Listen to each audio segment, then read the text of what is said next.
Government y'ihanga eri Bungereza ihohurikize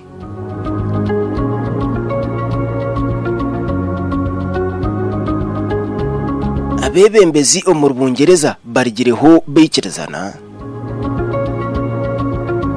Parlamenti eya Bungereza abebembezi aba Bungereza hamwe na naba babiri bakoregana na international community okwetegereza ko bararete ba illegal migrants abafuri cy'abagenzi ro muhenzi bw'amateka babiri bazo mu Bungereza diru bagendere eyo kutwara baba illegal migrants abafuri abagenzire umuhenzi bw'amateka kuza Bungereza bari baza kubatwara umwihanga iri ya Rwanda.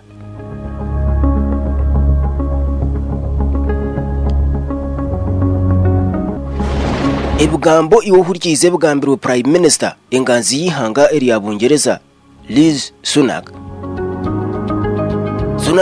arigire yatugira ngo weeks 10 kuza hari 12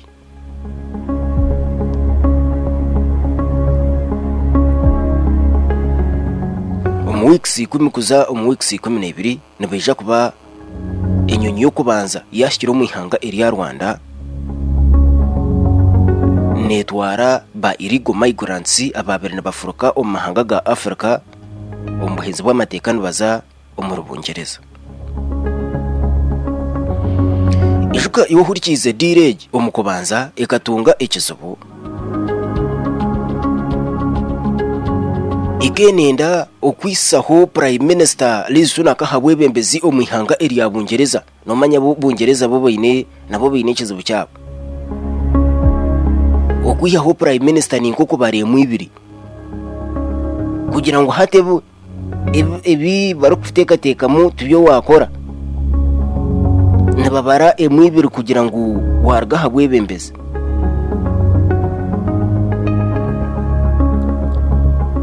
So Prime Minister iwohurikize ko bahereze bati ku kireta debate gikaba eyamani munonga omwaka gw'2022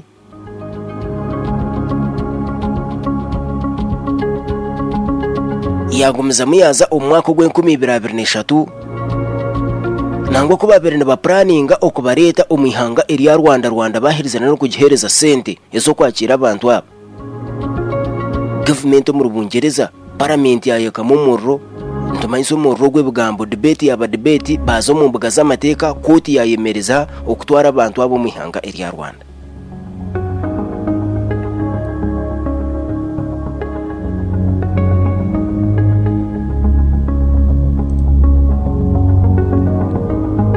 Direge iwohurikize abariyo batwara baba illegal migrants eruhebuzo bingi ebuzo ebimwe ebituru kuteka ngo bishimiye kubana bugarukwa mu amahanga ga Africa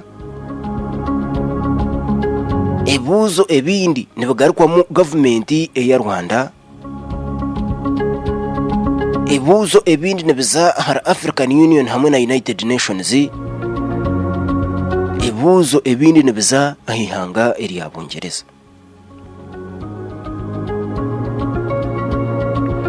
Eki waba no cyurra iwohurikize kugira ngo bariyo batwara abafuri cy'abagenzire omuhenzi bw'amateka abamwe abarkureba nk'empungi ababiri bagira omwihanga eri ya Bungereza omuhenzi bw'amateka babana bakigamba na babana bariyo bakikushobora mu bitongore by'amakuru eby'amahanga ga Buraya na bakatwara nk'akantu ka right munonga akantu koro bikariyaho konka iwohurikize heine ebintu ebyaretera abantu abo kuza omahanga for example ka Bungereza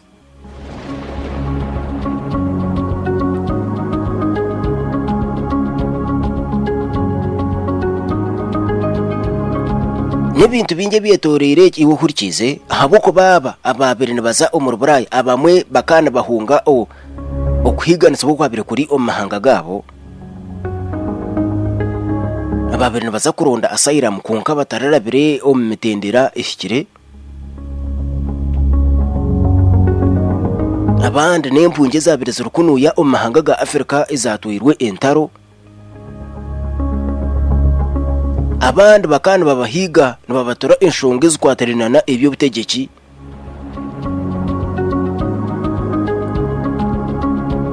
hamwe na ezindi enshonga na munonga omu mahanga agabarikiremu entaro nk'omuri West Africa.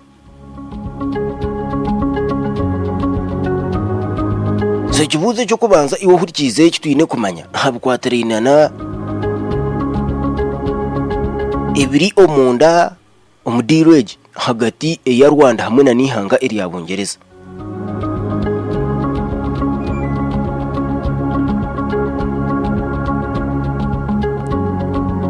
Omurundi ogw'okubanza Rwanda kuyakitereza eti ngu eriyo neza kwakira aba Bungereza niyo yabandize kukishoza bakidisikasingaho mu paramenti omuri Bungereza batugira ngu omuri plan egi eyi bariyo nabakora Bungereza nenda kukyendeza omumbaro gwaba illegal migrants abarukuruga omuri Africa, particularly Africa, abarukuza omuri Bungereza nk'ihanga futari kugira ngu ni Buraya hati turiya hari Bungereza.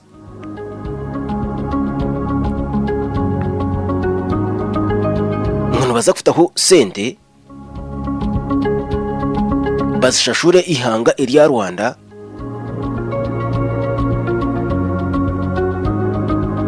bakora endagano ey'emyaka 5 kugira ngu bakwata aba ba illegal migrants babatwara mu ihanga erya Rwanda. Omudiiro iwo kurikize bakozerana n'ihanga erya Rwanda Bungereza kagira ngu nabayikiriza bwaba kugira ngo baza omurindi ihanga eryoro eri aha level eyihanga erya Rwanda.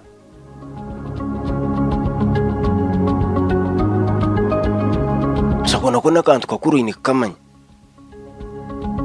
omudiri yabo bakayikiriza ngu katugira ngo yahika omuha aboko baba katugira ngo baba rito mu ihanga erya Rwanda nabayikiriza bwa ko barashike omu Rwanda okuza omwihanga erindi ryo na eri barukwenda katugira ngo yacwamu kugira ngo eje kuno yo mu Uganda ninga katugira ngo akatoroka kuno yo mu Uganda yagenda atyo ngorese cyo kureberaho ninga karaga umuribi hati yari baribi eri netebekana nikiriza bwa kushaba Rwanda kamwikiriza akaza omwihanga erya rukwenda erindi konka aine kuza omahanga gariyo nagagezaho kukura omundagane bakozere abatabaru kwikirizibwa kugira ngo bashaba asylum omwihanga erya Bungereza.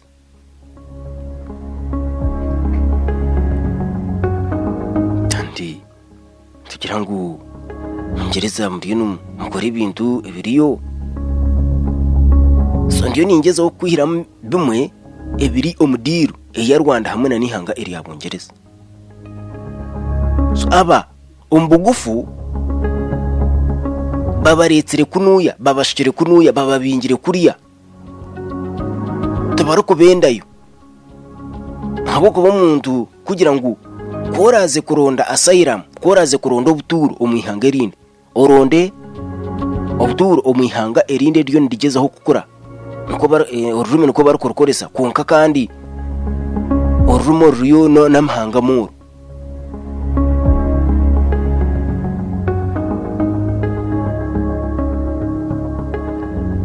Bungereza nagira ngo eki okukikora eriyo negezaho kwenda kuremesa abaru kukoresa amato amake ombuhenzi bw'amateka n'abakrosinga nabaza omwihanga erya Bungereza. Ebintu bimwe ebiri omudiiro eki hakorataho ekindi kibuzo nabanga ya barukuza kuza omuri Rwanda nabanga ya barukuza kutwaro omuri Rwanda kwihana batanduka kubigambaho iwo hurikize okwiha omwaka gw'2022 kibanza cy'ukukubanza ne babiri ne bagamba munonga omwihanga erya Bungereza hariho clear figure eri kwereka ngo nubija kutwarayo abantu bari kwingana bata na bati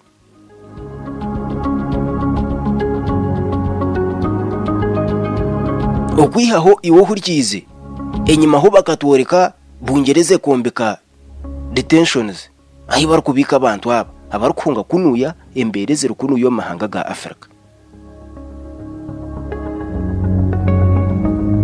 Enyima bakana batoreka ngo beina abantu abari kurenga 2,200.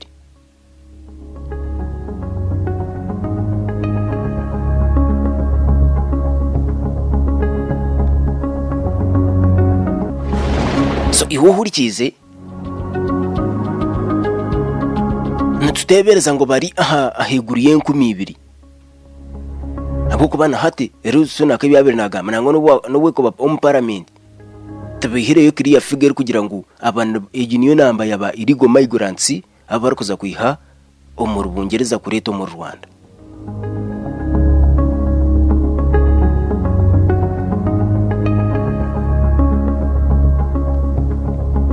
Kwiha we namba ibatorikire batoreka aba training raba kwija nabo ahanyonyi hamwe abasirikare n'abandi abarukije kubana ba training ko baratura mu Rwanda abarukikomura 500. So abantu abo waretera ba trainers barukika 500 ege namba ne biri impango.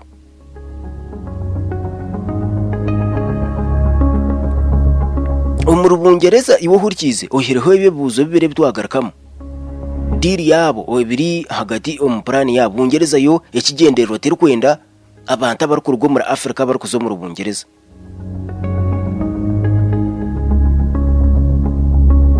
Ecya kabiri tabarukwenda ngwaba no barashye kunuya bashabe asylum mu Bungereza.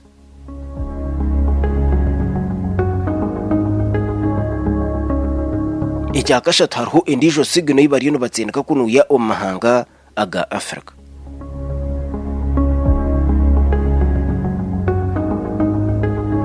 Supreme Court eyihanga eri Bungereza umukwezi wo 11 umwaka ogututira amabigugwe 2023 bakija bayemereze kibagira ngo kuri okuhenda amateka ngo habo kuba nano mwihanga eri Rwanda hibarukuza kubatwara habere hariyo cases zikwaterenana okurubatira ubugabe bw'abantu habo kuba nakugambira kategori z'abantu abariyo muri yeki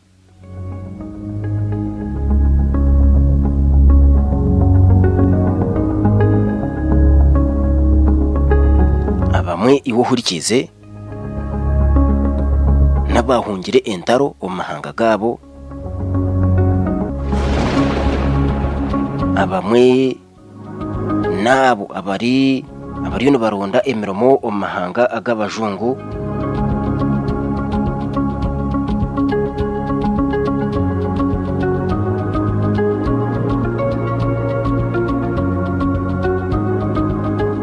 abamwe n'abariyo bahunga ibyo butegeki bakabahunzya omahanga gabo habwe nshonga zikwaterenana ibyo butegeki. So wahezoti ko bareto mwihanga eri Rwanda ahari question mark kandi Supreme Court mwihanga eri Bungereza egenegira ngo mu Rwanda honka himuriyo numbatwara turebereho cases zitari zimwe na zimwe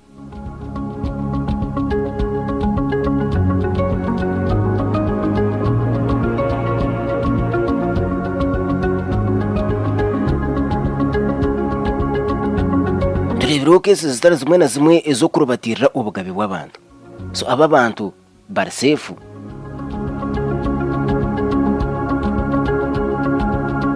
so koti ki yakozere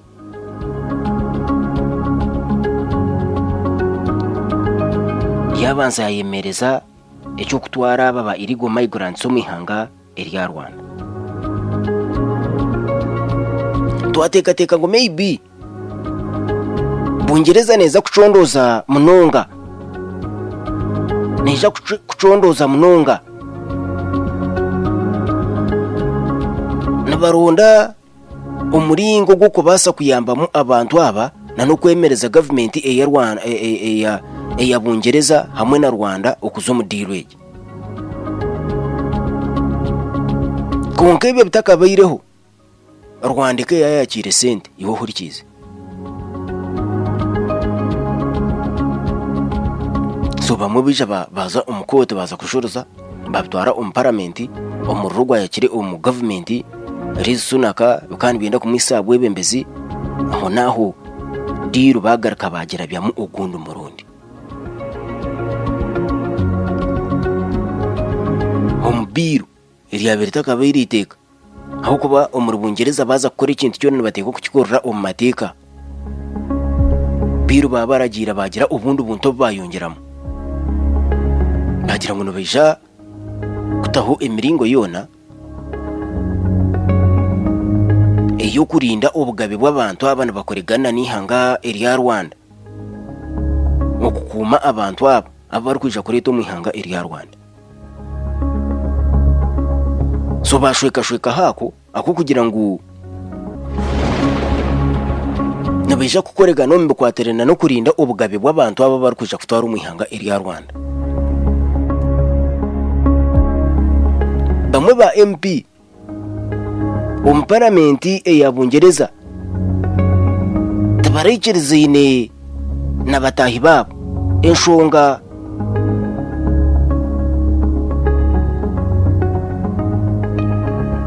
baza no kujuruza omukote na hati bikiriyo n'amazima bakozere decision konka hine bamwe aberahire kugaraka omukoti abatakwikirizana neki ahabwembera eyibo butegeki eyibari kureba omu ihanga erya Rwanda bo nk'uko bari kureba.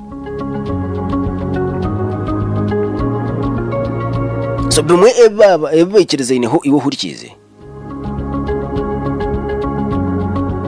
enyuma ho Rwanda bakaba bagihereza sente miliyoni za euro ziri kwingana 240 ntuza kuhendera umwaka gututera amabega ogwe-2023 ni sente nyingi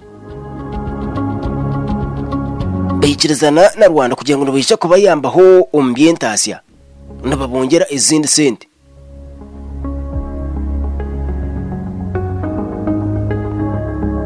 Baratandikire kuza kutwarayo abantu aba nabisha kuba babahereze sente ziri kwingana miliyoni 3 za euro.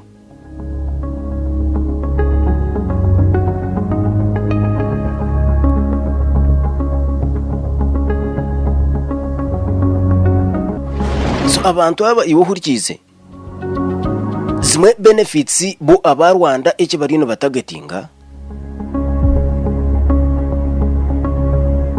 buri muntu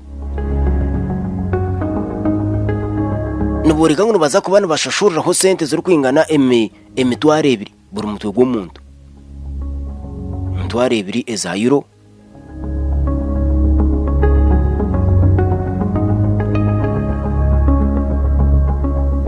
Izo nizikwatirana no kubarebera kugira hibabata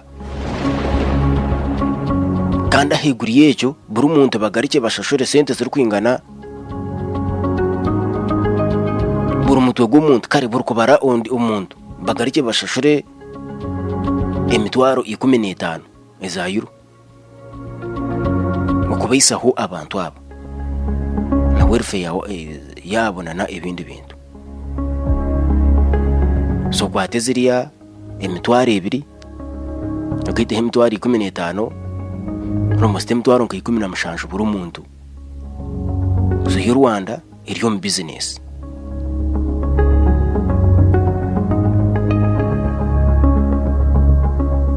Bungereza iwe ohurikize cyekozire aha side eyabo nuko basa kuba kuri okurubatira obugabe w'abantu konka Bungereza eberene koresa sente nyingi okureberera baba irigo migrants abarukuruga kuno muri Afrika.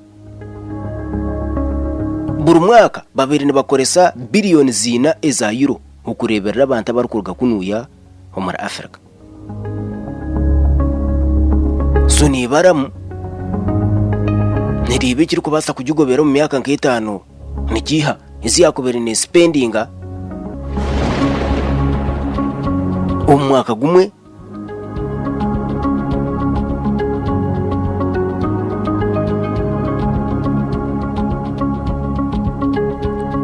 spendingo myaka 5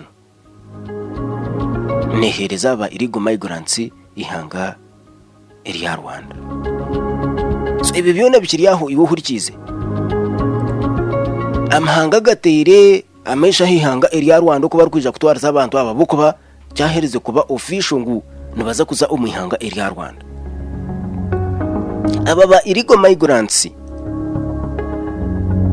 kukuza kwetegereza iwo hurikize na ujya ngo abamwe bakunga entaro, abandi nabahunga enshonga zibe butegeke, abandi nabaza kuronda emirimo byo ebibiriyo umihanga erya Rwanda. Kandi abantu aba nabeja kutwarizwa bata ahubwo babimwe ebiri omundagano eyabungereza hamwe na nihanga erya Rwanda aba nabeja ko batwariza nk'empungi.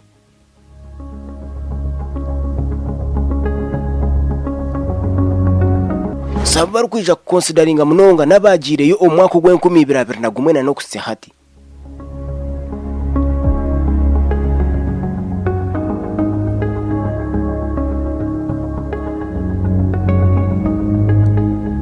So gonga hariho abantu bamwe abahungire umuri Rwanda bakaza umuganda mahanga. Enyimaho oba haba hariho ebuzo binja habkwaterena negidiro bakargayi basha babungereza. Bagira ngo umuri Rwanda himuriyo n'umutwara aba imwete mu kwamanya itwe tkargayo.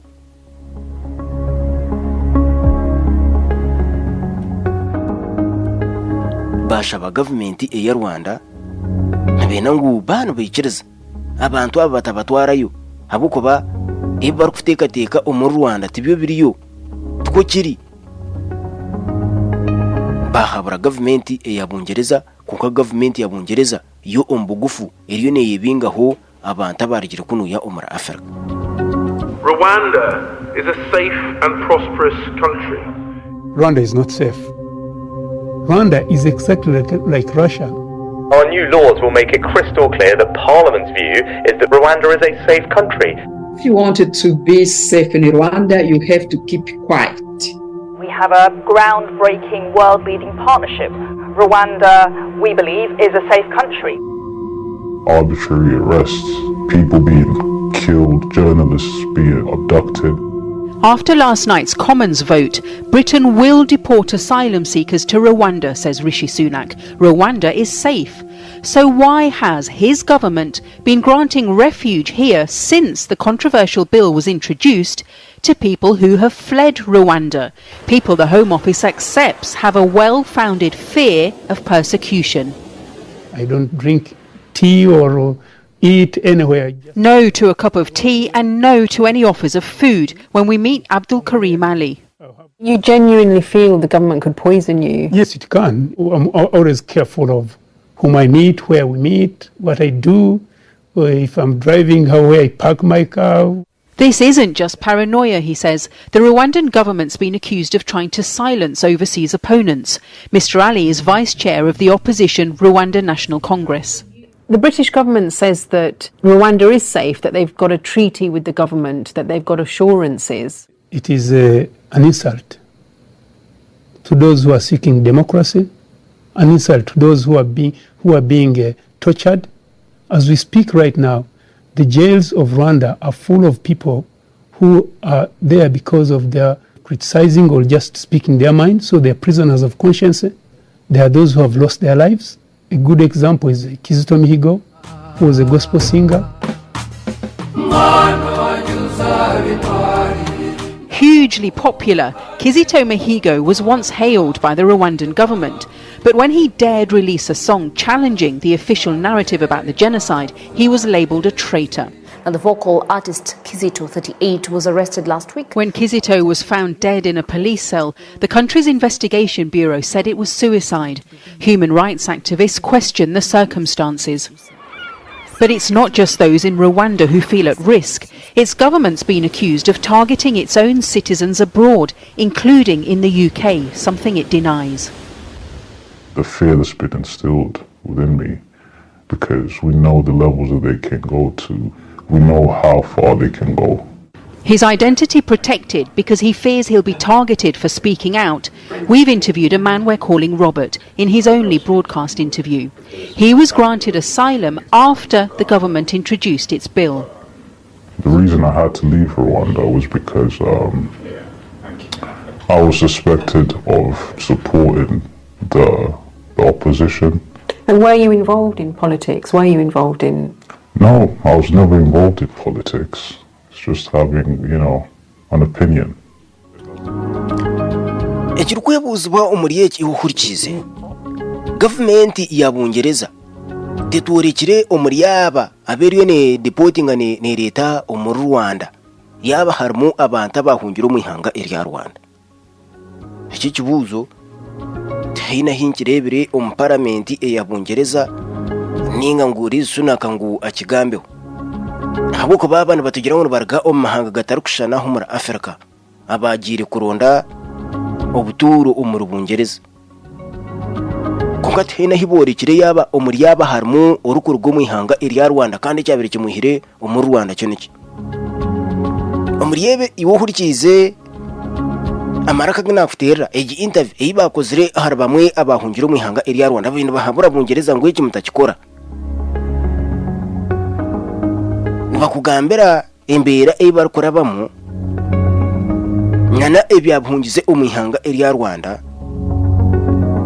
Kungo muri yeki taine na member wa parliament obere nabuza yaba omuri yaba harimu abantu abahungira omu ihanga erya Rwanda ninga bahungire omu mahanga agari ba allies ba Rwanda narishabar banywana ba Rwanda nabituru kutekateka ngo maybe babasa kukoresa ejo opportunity yo kugira ngo ba deporting narishabar koregana naga mahanga batunge abantu babo abo batahana Baronda ubwire burengo.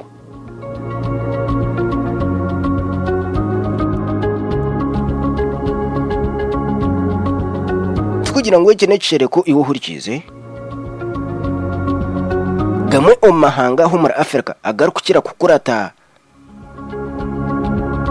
ba critics babo abaruko bana baba criticizing kuno yo mu government wareta za governments 10 taru kubura kufita mu ihanga erya Rwanda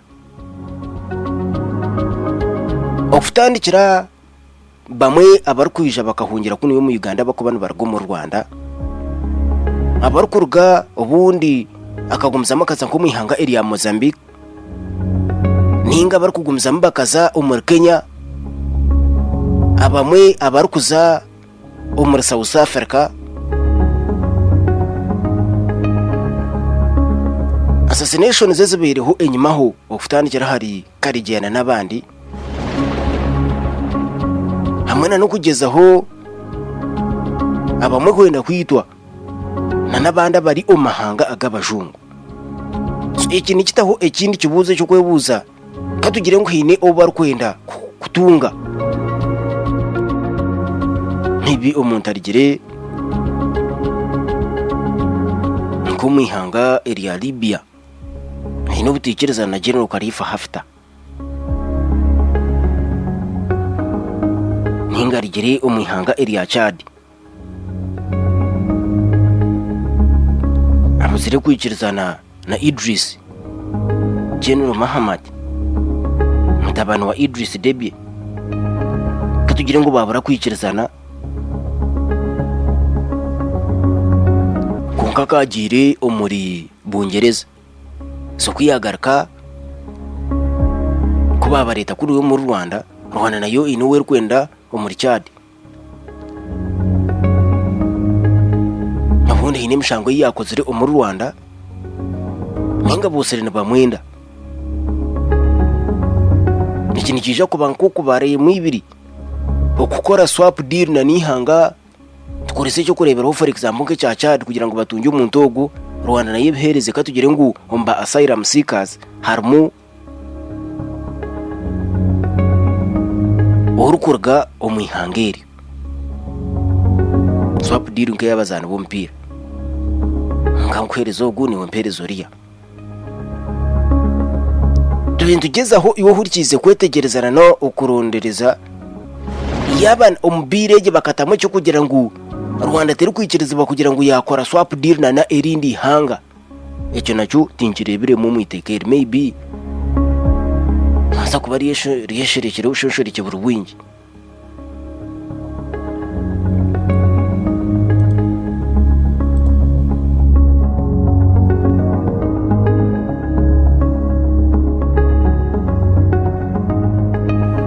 Enyuma ho ebuzo kubyabire bingi mu Rwanda, president wihanga eri Rwanda keja ya defendinga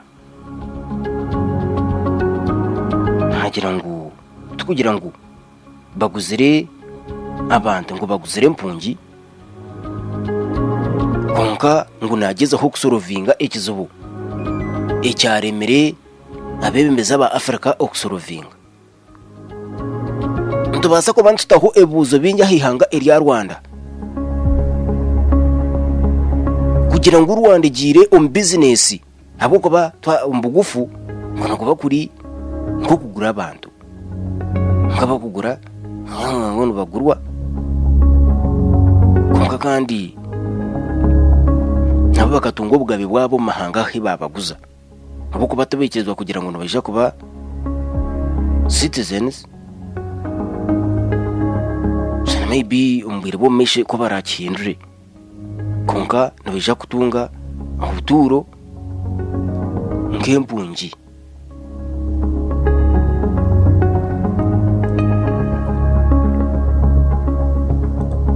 Government ya Rwanda iyo nayo eine stande yayo nemirundi mingi aho president wa Rwanda yosiri nagarukamu ebuzo ebiru kumbuzo bwa habukwatere naba irigo migrants tutakashikire hakugarukamu okwa president wihanga eri Rwanda hariho crisis etaha umahanga agaitaga Afrika hariho ikizibe kitahaho ekibayangire kusorovinga ekikwatere naba ba irigo migrants abari ku rugo mahanga gaitu abari kuza muri Spain nabaraba hakiyanje cya Mediterranean Sea nabaraba ahar Ceuta na Melilla uko matembaga Afrika nabamwe bari kucrossingira umuro Morocco na Algeria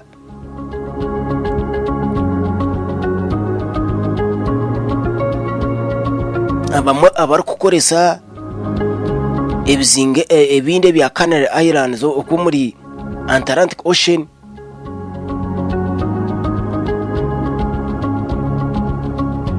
koko za kwetegereza ihuhurikiza takabaho gasorusho no murundi nakuma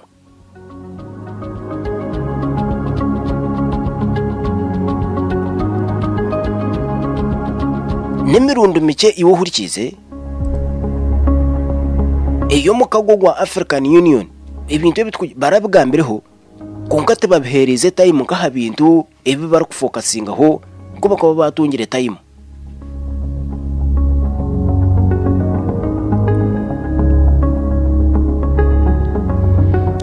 African Union nakigombe kituru kwesiga kiru kugaita hamwe amahanga ga Africa tebine common policy equatorial na migration kwenda kukoresa igi policy okuzubera abantu abariyo no bahungo mahanga ga Africa bariyo no bazo mahanga ga bajungu.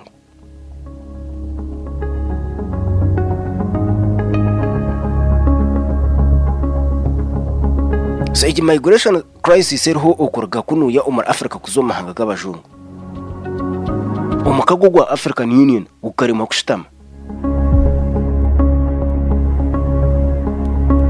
kukora migration policy kari kufitaho emiringo yo kwenda kuyamba abantu abana no kubazibira okuzoma hanga gabajungu na no kwetegereza ikiri ko batwara.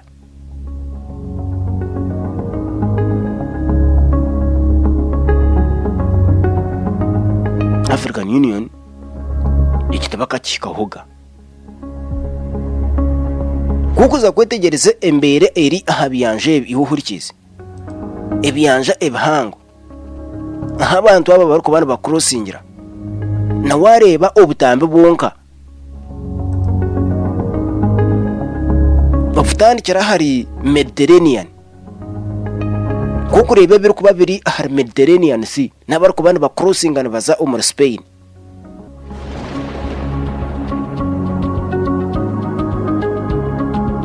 Wagarka kunu ya har Canary Islands muta ko basa kugumsiriza no tandukana ukurira abantu abari kufera amato no shanga ubwato no butwara abantu 30 konka hariho abantu abari kwikama 200 kukuza kwetegereza abantu abaferire umuntaro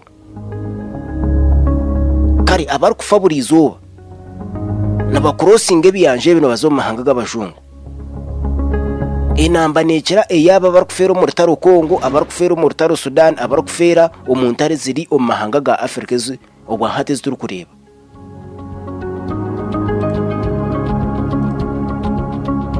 nangwe mwe biri kuba biri omuntarezi iwo hurikize emwe nabashereka kongata list burizoba hariho reports ziri kubana zije ziri kubana zoreka ebikwaterana n'abantu abari kufera ahabyanje baba bari kubana ba crossing.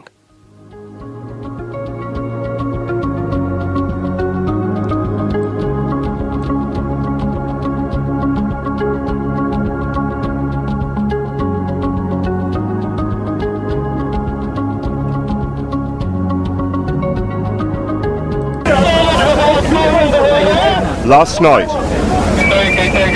on the Mediterranean, the European migrant and refugee emergency has not gone away. Not for this man. Stay with me, okay? Look at me, look at me, look at me. Not for this woman. Rescue blankets, we need rescue blankets. Rescue blankets. Not for the volunteers struggling to cope. It started for us at sunrise yesterday, 15 miles off the coast of Libya. The scale of what was happening dawned. Just 3 days ago, official figures for migrants crossing here, 84,000. Les enfants, yeah? For the children. Yeah, after what we've seen, that figure will need to be revised upward by thousands and thousands. Right here. On the big boats, the so-called double-deckers, they'd had enough. At this point, the rescue boat we're on is already full. This is the deck of the Sea-Watch 2, a German charity rescue boat. The capacity of this ship is 150 people. We are currently carrying about 400 souls, mainly from West Africa, that we picked up today. And if you follow me onto the bridge of the ship, you'll get a sense of the scale of this humanitarian crisis. Look at the radar.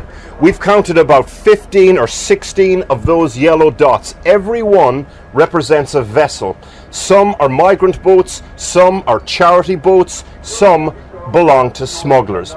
And if you come out this direction, you'll get more of a scale. Excuse me, sir. There's people everywhere on the boat.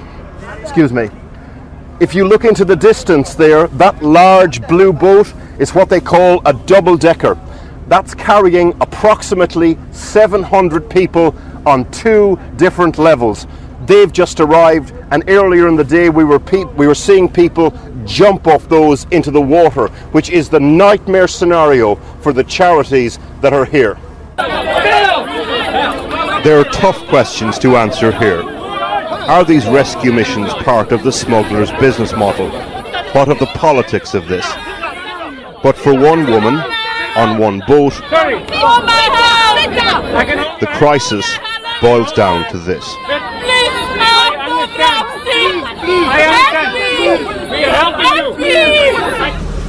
And as the sun sets, if you're the person bailing the water out of the sinking boat, it amounts to "don't let me drown" in the dark.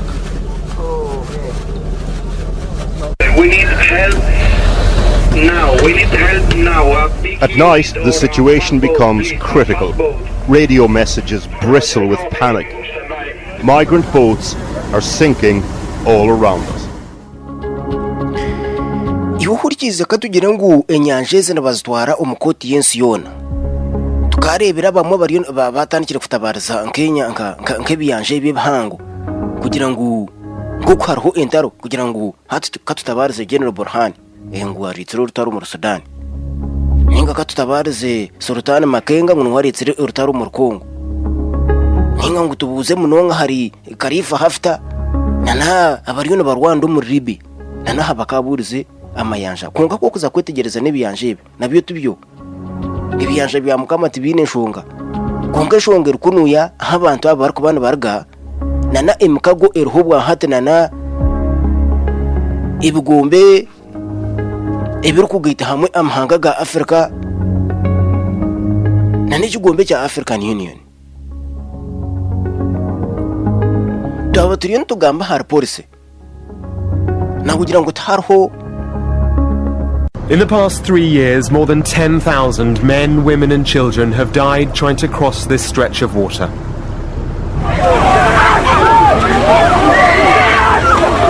Iwurikize ebukwaterina ba irigo migrants abarkurgo mahanga aga Afrika.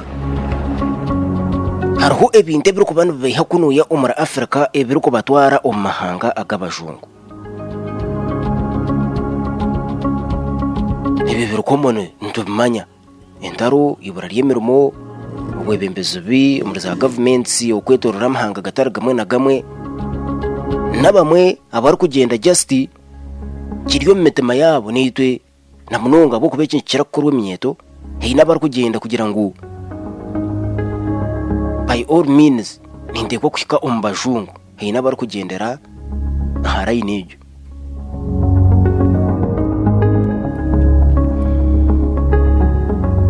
umukago gwa African Union nemirundo mike eyiturebere bakoregana n'aba European Union hamwe na ezindi international organizations ahabukwaterina okuyamba abantu aba bari kurwo mahanga aga Africa nangwa na United Nations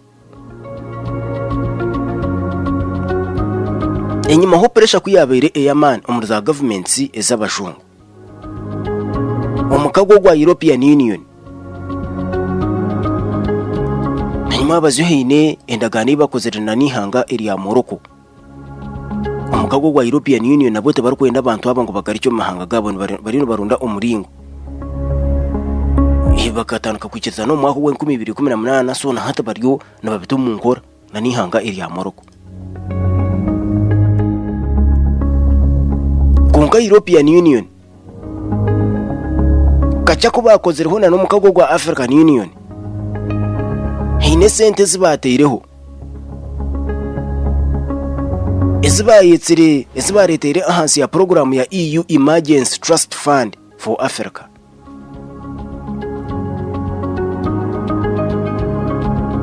bungeze plan zizatandikira umwaka wa 2015 ijamana babiri na bacontributing achango kubiri guri omukago gwa European Union ukizana no mukago ogwa African Union aha abantu aba barukuraga billion za euro inana no bucweka mwenda aba bayine be investing and bagezo kusorovinga ekizubu bakakuriyetinga ho emirimo kunu ya Omar African bakorese bigombe ebyabo hamwe na ebindi binte babiri bakore babiri bareba ngo nibitwara abantu aba bareta omahanga gabo. However nabo bari creating mu bizobe birukunu yo muri Africa abo konke bizobe biri muri West Africa nabo babikuriyetingireho ko bihiruka no Muammar Gaddafi konga hine bizobe biri kuyijoka reba ngo nebyawe no bakubikuriyetingaho niwe shime kuba no busorovinga so inkoregana ya African Union, European Union, United Nations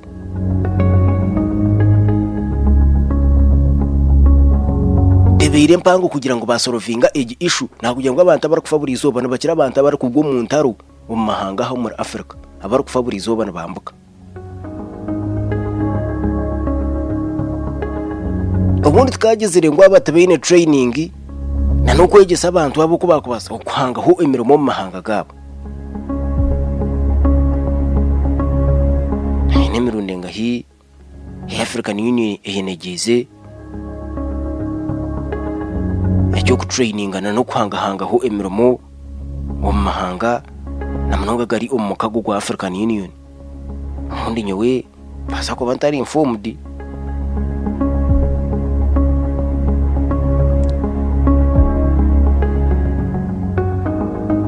So na neji issue eya Rwanda hamwe na n'ihanga eri y'Abongereza,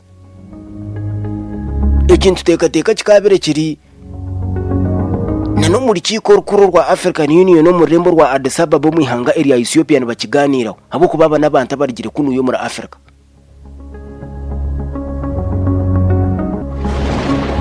Kungati hariho aho twarebere ngo iki bari no bakiganiraho Rwanda urumemba wetu iwe kinoza kukikuruta enyuma huna ndiyo ni kugambira bigambo ya president w'ihanga eri ya Rwanda na wakana agezeho bimwe umuringo gwa kwe defendingamo umbugufe kitwantu tukireba ino basa butakikiriza konkoku umuntu basa kukirebera mu ango yo kugura abantu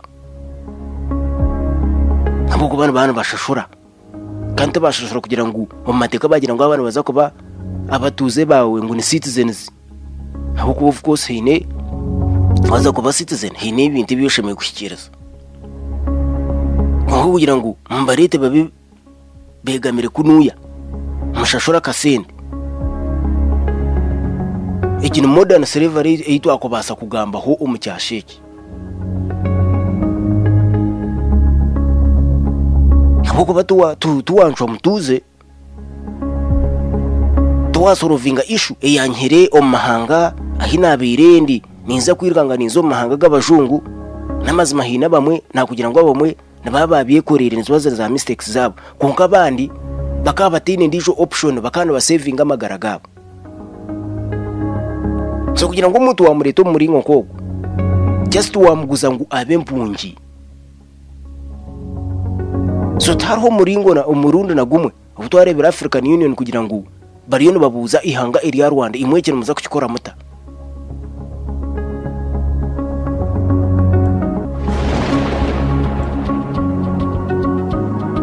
Recently there is some discussion we have entered into with one of our partners and friend, United Kingdom, something to do with migration. I know it has caused another confusion and I want to explain it to you. In 2018, if many of you may recollect, I was the chair of the African Union. And during that time, so many stories, you know, many young, maybe some of them old Africans were perishing, dying in big numbers in the Mediterranean, being taken through Libya and to many parts of Europe. And I remember reading a story about a Ghanaian young man, an engineer, who happened to be following this path, and there are people, they are smugglers, they have networks who take people from Africa, different parts, and smuggle them into Europe. And that time they were using Libya because of its statelessness. There was confusion, there was no state in control.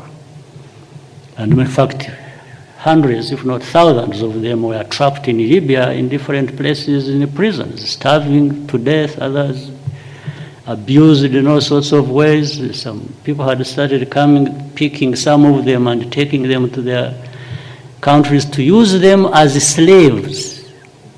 Slaves.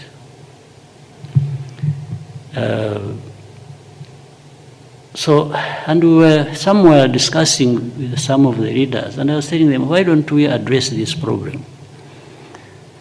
I said, for example, for me, I am not just going to suggest this theoretically that it can work. I want to even provide an example. I said, let's find ways. If we got all these people trapped in Libya who can't, They can't go back to where they came from. They can't move ahead to Europe where they wanted to go. And I told them, I can assure you, with all our weaknesses and whatever we have in our country, these people, if they were brought to Rwanda, they would live a better life than they are living in Libya, in these prisons. And I said, so if we brought them, then other countries interested in helping in this program, we can do the following. One, we can ask these people whether they want to go back to where they came from, now that they found themselves mistaken and in a very terrible situation in Libya. They may end up wanting to go back home. Because I had read that story of the Ghanaian I was telling you, who was, for him he was an educated man, young man, but I think illusioned about. I think he was an engineer, the way I read it, but for some reason he wasn't employed. And so the networks that were smuggling people to Europe took him, and when he was... So defense ya president wa Rwanda we nagira ngo kari ibigambe byatugambiriwe enyimaho aruhebuzo bingi abantu bambuza kanana katano ombitongore byamakuru na no mahanga ga Burayi mugano yirika ngo wabari naibembera umukago gwa African Union webere tani akashoma story iyo mutsigazo abarari engineer namuri ngo bamutera mu Buraya amuri ngo yateganira umuhanda so yagira ngo abantu ababonje batakubarito mu Rwanda rero kaganira nagandi mahanga gari aho muri Africa kubayamba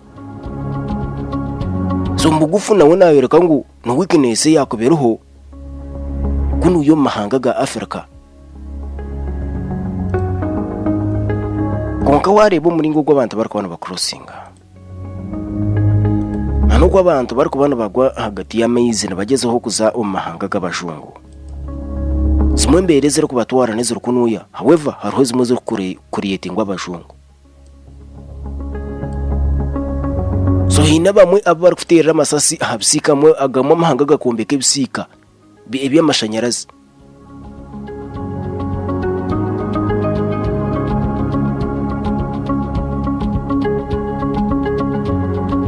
so konka tutekateka ngo bundi bashitama abasa kugira icyakorwaho kuzubira amagaraga abantu ki ngo muri uno kugwa kishatu tukigamba ikintu kibasa kuyamba abantu aba bari crossinga baraga kunuya umara Africa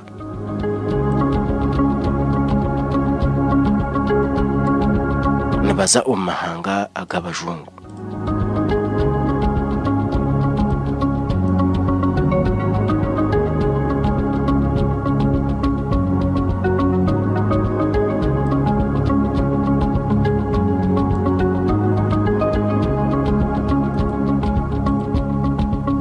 Next days will witness the intensity of the rescue attempts, the helplessness of the migrants, and the hopelessness of the effort to end the crisis. Keep breathing, come on, come on. This is what death and survival looks like. As a journalist, I've reported on almost every aspect of this continent's migration crisis, everything except the most dangerous part of the migrants' journey, the sea crossing, where thousands are saved and thousands die. There is a calmness to our early morning departure. The sea is flat and the air warm. There is apprehension and there's adrenaline. We're travelling with rescuers, medics and sailors. On board the Topaz Responder, a floating ambulance. They know their roles and they know the challenges too. But the next 6 days will be among the hardest they've experienced. Tutakajiri umahanga gandi uhurikiza dekika 17 zaraba umushaha ya mwenda twareba cyangwa habwaterana ba illegal migrants aba bafurya bagenzi urumbuhinzi w'amateka bakaza umuruburayi iwe uko ukumanya ubundi uko yusiri no followinga inshunga izdaho mu Rwanda abantu abana bayija kugirwa embabazo mu ihanga irya Rwanda embera ne basa kwija kuhindahindukaho wo mu ihanga irya Rwanda umukuribo kwawe nugira ngo hakakoze uruki kugira ngo aba illegal migrants gara bafurya barukururga kuno yo mahanga ga Afrika abari kugenda umuhinzi w'amateka hakakoze uruki kugira ngo twakindeza iki kizobe kiriyo niki nikiretera abantu benje kugwa hagati y'ebiyanjana bagezeho crossinga nabazo mahanga g'abajungu nshaka kwakira Yesu mu nce tutakagira mahanga gandi zuru mushanju mwena shanshu na manana zuru mwena shanshu na manana amana zuru mushanju itani ibira shanshu na manana zuru mwena shanshu na manana abo kubaba n'abanyabuzare bitu n'ubwo kubanarga muri Libya naho muri Afrika n'ubwo kubanarga sotukamanya abari kubanu bagenda ndabatu bine hoka kwate kango hala ego sebo Jere yani program za wizi. Ugunoha. Ugunusarongo visi kama hano. Yes sarongo. Ndeka kama ubu naenda kuza kuletera amahanga n'ibyo ubuzu byaza kukigeze ntingi. Okay, ha wenchi. Wana aribo ngo ntaza ko ikizubu. Babuze biro guso babangire ku. Yesu tinga hatuva kuri iki. Hello? Mushomesa narajaza kasuna kateranya Kivari Singiro nakwakirwa na Kivari Singiro nanyazere kumanya naba atubona babamanya batabo ava kurundana na babire batwire karabira guza bakarababire nibakora uvuko okay ebare mnanga naba bakuzafuta Rwanda okay ebare mnanga abaru kwenda consideringa munonga abaru kuza kutaho focus nabagiriye kutandukana no mwaka ugwe 2021 nabandi beja kubajonjora mukonga hinabagiriye karabo bakatunga n'ubutuze kandi hinabagiriye officially so bona ba crossing habo kuba bo mu Rubungereza eje namba bagine kugira ngo abaka crossinga illegale bazo mu Rubungereza sinamba bagine konka target bayino batugira ngo beja kufocusinga habagiriye okutandukana no mwaka ugwe 2021 ukugarana hati. Hello? Yes, tinyefuza. Ego sebo nakwakira. Awusiberota. Nsibirege sebo. Ogundi mukondo wa kikoti. Nakwakira tumukunde. Ekingo ndakubuza.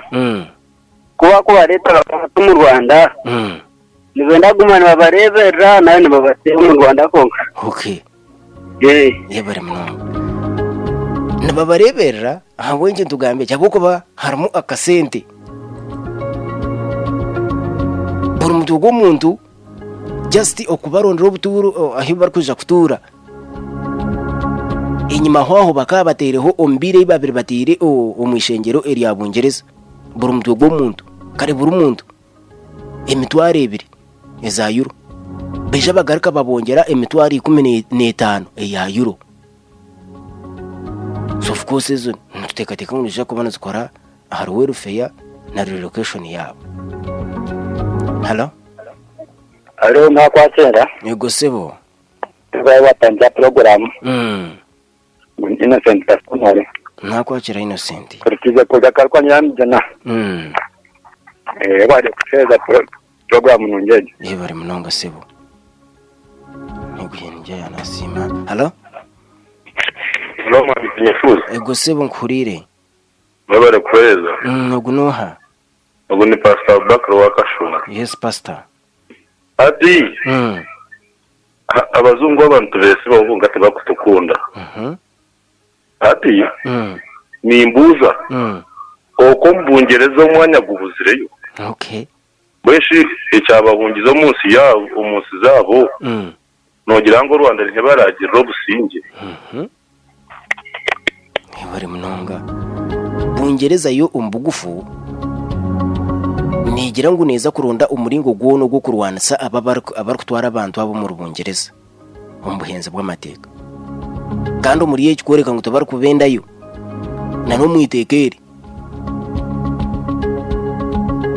nubureka ngo abatabar kwikirizwa kuza kushabayo asylum katugire ngo baza ombugufu bijo mu Rwanda umuringo umurungi bikiriza nensi nekimanya bana baronda amahanga gandi na baronda third world countries kandi muri yejo tubar kwikirizwa kushaba asylum mu Rubungereza ese mubirizo nkatari giha ishu yejo Hello tinyafuzi ego sebo webale programu no ayisiga kuruga karago fotopoto yes ayisiga baita hati myendora kagamo no mpaka nawe hate arabata kuru ijo tugambiye hoga ngo amaisha aba America bagatayira ha East Africa hatika singa babaletera abo baba plan ringa ku East Africa teba kuja kuleta ikizuba benyine nubo bakatandika kutukora mu ntara okay yamare mnonga